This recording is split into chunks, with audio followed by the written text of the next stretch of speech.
Hi, I'm Suneera Madhani, and I'm a mom of two, a daughter of an immigrant, and an unlikely entrepreneur who went from scaling an idea to $1 billion business. Yes, $1 billion business. Along the way, I learned that less than 2% of female founders ever hit 1 million in revenue, and I became obsessed on a mission to change that. I believe that there is so much gatekeeping in business knowledge, and that we as female entrepreneurs should be learning from other female founders and leaders who have broken the statistics. Since I never went to CEO school, I've had to learn it all the hard way, but you shouldn't have to, because we believe that you deserve to have it all. And honestly, nothing bad happens when women make more money. Grab a seat because class is officially in session.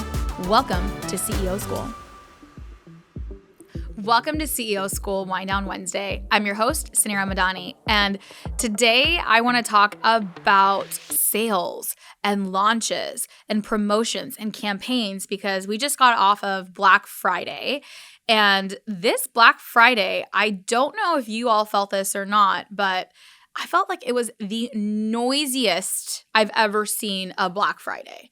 And I want to kind of take us back to what is the history of why Black Friday existed and what happened with Cyber Monday and why is this time of year all about deals and the holidays and how you can apply some of the learnings that I've learned over the last 10 years in doing all kinds of sales campaigns, promotions, launches, and kind of what's also happening with the marketplace today so that you can close the year off strong for your holiday season and also really think through how we need to be approaching campaigns and launches for 2023. So that is going to be my discussion for today's episode and just taking you behind the scenes because on Wednesdays, I really like to take you guys behind the scenes of what's actually happening in real time. And that's the beauty of running a real business, a business outside of the podcast, so that I can take my learnings and then come back here and share them with you. So this last week we had Thanksgiving, and we were gearing up for our Black Friday promotions. And usually Black Friday is our biggest, air quotes, sale time of the year, and for Stacks as well as for CEO School. And we ran what we called lifetime value deals for both the companies. And so Stacks is a payments company, and we provide payment processing. We're a software. We compete with Stripe and Square and all the big guys, and we have a subscription for our software. So we're a SaaS company, and so because it's a SaaS platform software, we have a monthly recurring subscription, and we gave a lifetime deal of 30% off forever. So you always get that 30% off and your pricing doesn't go up, and it's a pretty large discount for our product because it's $99 for pretty much unlimited processing is what we do. And then you got it for 30% off, which is another $30 off. So you get it for sub $70. So it's a really, really great discount. It's the biggest one we give all year. And you get free terminals and other things. But anyway, biggest sale, biggest bundle, and what we call a lifetime deal. I also did the same. We've always had a lot of success with our Black Friday promos. And the reason is because I think we wait all year we don't usually have a ton of sales, right? So we're a software business, we run campaigns. And so there's a difference between campaigns as well as a limited time blockbuster promotion like a Black Friday. So campaigns we run all year long, and every month there's a new campaign. So a campaign is going to be where you have some sort of active promotion, but it can change, and there's a period of time for a campaign. So technically, I guess Black Friday could be considered a campaign, but our campaigns are a lot lighter. So we usually have one promotion or one feature set that we might give an additional piece of software for free. We might give an upgrade to a plan price. We might give a free terminal, or we might do something else in that regard. So we usually have one major campaign per quarter. And then we usually push that campaign at the end of the month during sales cycles. So the way we view our campaigns and sales and promotions is usually on a sales cycle standpoint. And they're pretty much all like ironed out for the year, because now we've been in business for over a decade. We have enough historics to see what works, what doesn't. We know enough about our buyers to use data plus gut, but it's also important to kind of see what's happening in the market timeframe. So you can't just like set your promotions and decide like that's it. You have to pay attention to what's also happening in the marketplace. And I feel like we did our Black Friday a disservice, and I'll tell you why in a second. So Black Friday is usually the sale, or Black Friday to Cyber Monday. It's the biggest sale that we have. So we ensure that our biggest discount is saved for this time of year. It's one time, it's one and done. And we didn't invent that. That is kind of the expectation of a Black Friday sale. That's usually when all the companies say, all right, here it is. We're going to go wild and you can have this for this crazy price. And it's for a limited time window. It's a really short time frame window. And that's why it's historically worked, because it's for this tiny time frame. It's very focused, right? It's thoughtful, it's clear, and it hits on two categories. I'm reading my notes because these are the things that make for a really successful campaign sale launch. It's thoughtful, it's focused, it's clear with intention. It knows its audience, it knows the message. The messaging is very particular. It's for a very specific time frame, and it speaks to two parts of the buyer's journey. It speaks to the emotional buyer, right? The one that needs that like instant feeling like, oh my God, I got to have it right now because it's going to go away. And it also speaks to the rational buyer, right? Because there's two types of buyers, emotional and rational. And it speaks to the rational buyer because the rational buyer says, well, now is the time to get it. I've been thinking about it all year, and I'm finally going to get that frame TV that my wife wanted because it's for a better price. And so they've already done that research and they're waiting for Black Friday. So that's what makes, outside of Black Friday, these 5 things are what make a very strong campaign or promotion or sale effective. But ours did okay. And I'll tell you why here in a second, but this is what it needs to be. And for CEO School, so CEO School has only been in existence now. This is our 3rd year in business. So we are a startup. And so it's much different than where I'm at with Stacks. And so we still have a lot of like iterating and testing to do.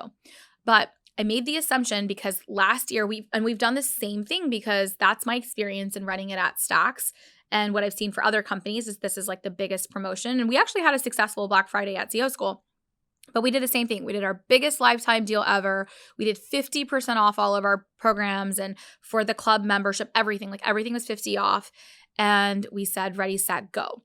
And our Black Friday did start on, it started the day before Thanksgiving, and it ended Monday at midnight on Cyber Monday. So it was just like a short time period. It wasn't 2 days. It wasn't only Black Friday till Cyber Monday. It was like one day before Thanksgiving started. And I was alluding to the campaign that the sale is coming, the sale is coming, the sale is coming, the sale is here.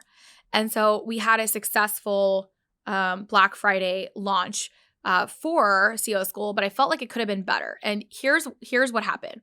So although it was clear, focused, thoughtful, was hitting on the emotional and rational, one of the things that I didn't account for was like this year, for like everybody, it felt like the entire world had a Black Friday promotion. So it felt more saturated than ever. 2, the landscape has changed where no one, like it used to be where we used to like bunk out at Best Buy to get like the major deals, and like people are fighting over TVs and toys and all the things that you remember from like the traditional Black Friday. But now, because of the digital space, Black Friday almost extended back. It started like after Halloween, like it was like October 31st and Black Friday sales began. So it was like the whole month of November felt like one giant Black Friday sale. So what I felt like what wasn't there for Stacks and what I saw for other companies was the fact that it was so long, right? And to our defense, like everybody's expecting the sale. We wanted to maximize the noise that was going to be in there in the marketplace. But I think we played it in a sense of like everybody maximized the time as well. So it was every company ever had like pretty much a month-long sale. And everywhere I turned, I felt like it was just so noisy online. And I think a lot of you probably felt that way as well. It didn't stop me from doing a ton of buying. So I did end up doing both emotional buying, rational buying for all kinds of things. I ended up buying programs and even courses for my companies. I ended up buying products for like my kids, ended up buying clothes, ended up buying holiday shopping, like all the things. It still ended up doing a lot more purchasing in that time frame. However, I did think that it was really, really noisy, and that honestly, from a time standpoint, it was too long. And what used to work was because it was so focused and it was such in a short time frame that people made more of an action to say like, here's when it's going to be. I feel like that that like piece of the puzzle just isn't going to work for the future, because now everyone expects that everybody has a Black Friday sale. It's a given now. And so when anything becomes normalized, that's when you know it's not special anymore, right? And that's the reason why I think a lot of people didn't have successful Black Fridays, was because that it's just so normalized. And why Black Fridays or Cyber Mondays, like it was like first it was Black Friday, now it was like Cyber Monday became the thing too, right? And it used to be successful because it was special. It was like this new thing. We knew we had like lightning deals or deals for that day. And so we have to now almost think about how I'm thinking about 2023 is like, it's not that I'm not going to run a Black Friday offer again next year, because we still did additional, like we signed up an additional few hundred customers that we might not have signed up because of the sale. I expected it to be more, but we still had somewhat of a successful launch. But I do think we have to think about things of what makes things different. And this is where I think like business needs to evolve and change. And I just wanted to bring up the fact that I think it's now outdone. I think that we have to think differently. And I'm just sharing the behind the scenes right now of how I'm trying to think about next year differently.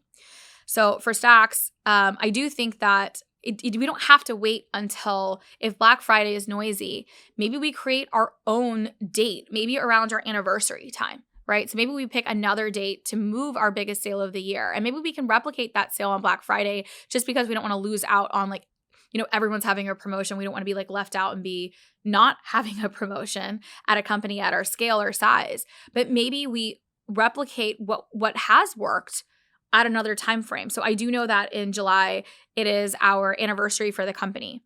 So maybe we have an anniversary sale and focus all of that effort towards the anniversary sale.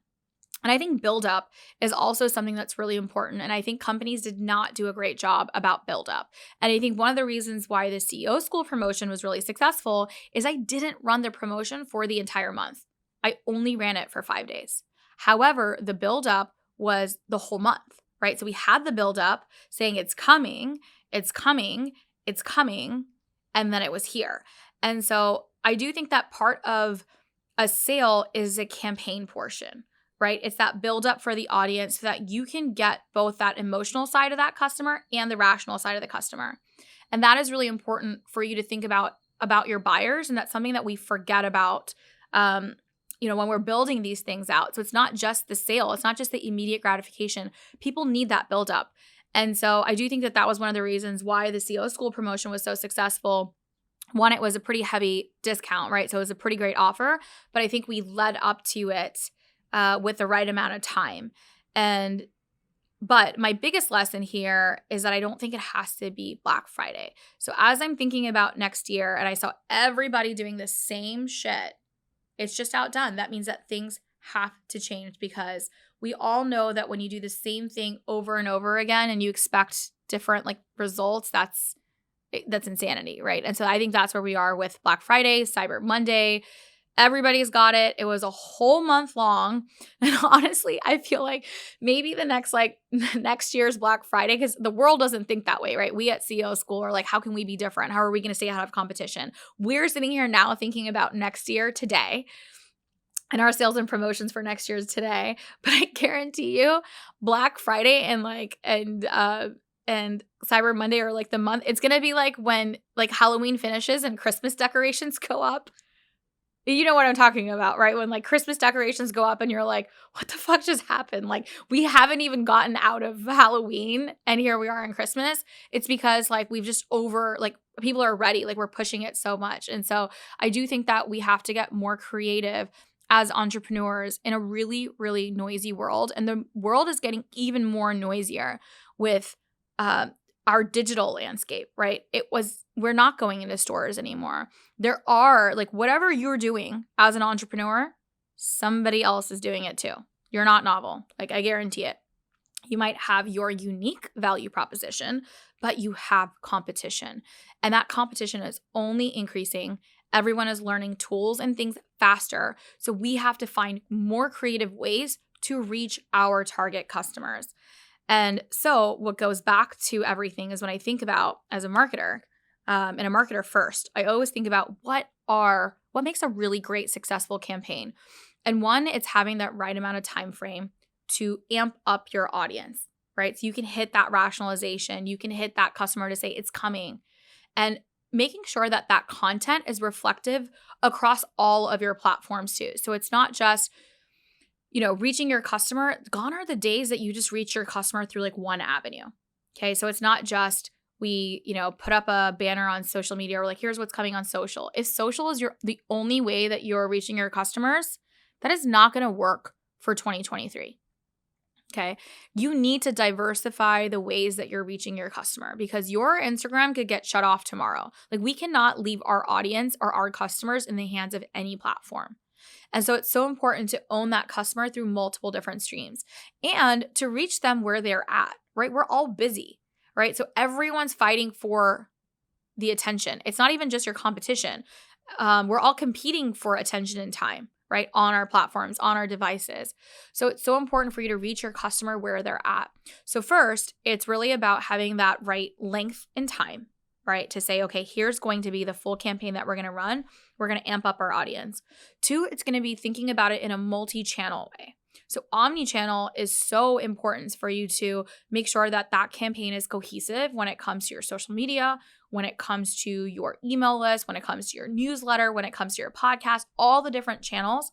And if you don't have a diverse mix of channels today, that is what I would be thinking about for 2023 is what can I do today to add? You don't have to add in all the channels, but what's that next medium that my customer is at, right? So if you're on social today, maybe it's about your email list, right? And maybe it's your newsletter. Maybe it's a freebie that you have that you're attracting your clients to, to get their emails off of social media into a funnel. So maybe it's email, or maybe you have an incredible newsletter or a YouTube, but you're not on another channel. So it's really thinking about different ways that you can reach your audience. And then there's organic and there's paid and there's so many different ways in between, right? But thinking about the diverse sources. So one was a time frame.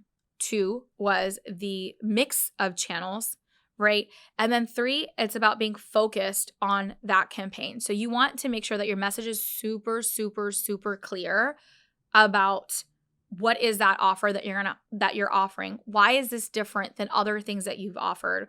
Why is the time now for that customer to get it and to take that action? And so you want to be really, really clear on your messaging and making sure that that campaign and that offer is for that specific time frame and has that really clear-cut message so that you can, check off the questions that your customers have. Like, you need to know what your buyer actually wants, needs, and loves so that you can provide that within that offer. And then finally, so it's not just about the time, it's about the message. And then it's also about closing that campaign, right? And so it's about closing that campaign and re-engaging. Like, this is a great time. And I think that people forget that we're always trying to attract everyone net new in our funnels and our audiences. We have customers today. They also have referrals and friends and other people that might need your product or services. You also have a list of customers that haven't purchased from you, right? So it's so important for you to go back into your base as well and to make sure you re-engage them through that whole process and then to close off your offer, right? So you have to have that like end date in mind to close out your campaign and then do a retrospective. So that's exactly what we were doing this week. So it's literally the week after Thanksgiving for us while I'm recording this. And we're just literally our meeting today was on the promotion. And we're literally going through to see what worked, what didn't. We're analyzing, and we've got tools and systems and things in place to track even our customers, like, where they landed on a sales page and how much time they spent. But you don't need to have all of the fancy tech in there. Even just you sitting down with your team or by yourself even to do a retrospective on a campaign is such an important part of closing out a campaign. And why you do that is because there's not one shelf life for a campaign. All of these things are repeatable processes, right? This is part of CEO School. This is part of your process framework in your marketing funnel. And you take that same playbook and then you tweak the things that you're like, hey, you know what, we could do this next time. And then you apply it again towards your next campaign. And so closing it off is super important, making sure that everything can't always be on sale. Otherwise, it's not going to work. And then being different from what everyone else is doing. And so I thought that this time around, it was so noisy. And I want all of you to succeed in your business and thinking about what we're going to do differently at CEO School. And we're going to do things in real time. So we've got the holidays now, right? So you still have year-end close. And then also people are excited to still continue to buy post-holidays, right? So people still want like the new rush, new year. There's something there as well. So you've still got like the holidays literally, I feel like, go from this Thanksgiving timeframe to post like New Year's. So before you just pull out your next sale or you pull out a promotion for the sake of it, just save this podcast episode, take the notes and literally go through what it's gonna take to have an effective campaign and do a retrospective on a few of your campaigns. So be more thoughtful, give it some sort of time frame for that campaign so that you can use their framework, hype up your audience, give it a certain time, hit the emotional buyer, hit the rational buyer. Make sure your sales page is reflective. It's not just your website. It needs to have a sales page for an offer. So make sure you have that. And all of this information, I mean, I teach every month, every week at CEO School inside of our club, inside of our workshops. And so do enroll in our waitlist for our next program opening, which is going to be in January. Like I said, everybody also wants new things for January. And so we are launching our January with our CEO School program and accelerator. It is 8 weeks of intensive but amazing program and workshop where you get 6 modules. It's all based on the CEO School framework. A lot of these things I cover in there. We have playbooks and processes and like literally worksheets that you print out and plug and play to scale your business. And it's the entire framework of scaling your business from entrepreneur to CEO. So come join the program, come join the waitlist. We're enrolling students for January, and I can't wait to have you guys on. And I hope you take away from this episode how I'm thinking about our campaigns and our promotions for next year. And let's do it together. Let's build them out together, and let's be different. Let's stand out from this noise and rise above. So hope you guys enjoyed today's Wind Down Wednesday. I will see you next week at CEO School. Thank you for tuning into today's show. If you loved it, leave us a review. We are so proud to bring you authentic conversations, game changer expert guests, and valuable content on and offline. The best compliment you can give us is by screenshotting today's show and tagging us on Instagram at CEO School and at Suneera Madhani. We are obsessed with swag, so don't be surprised if we want to send you some. Thanks for tuning into class today, and remember, nothing bad happens when women make more money.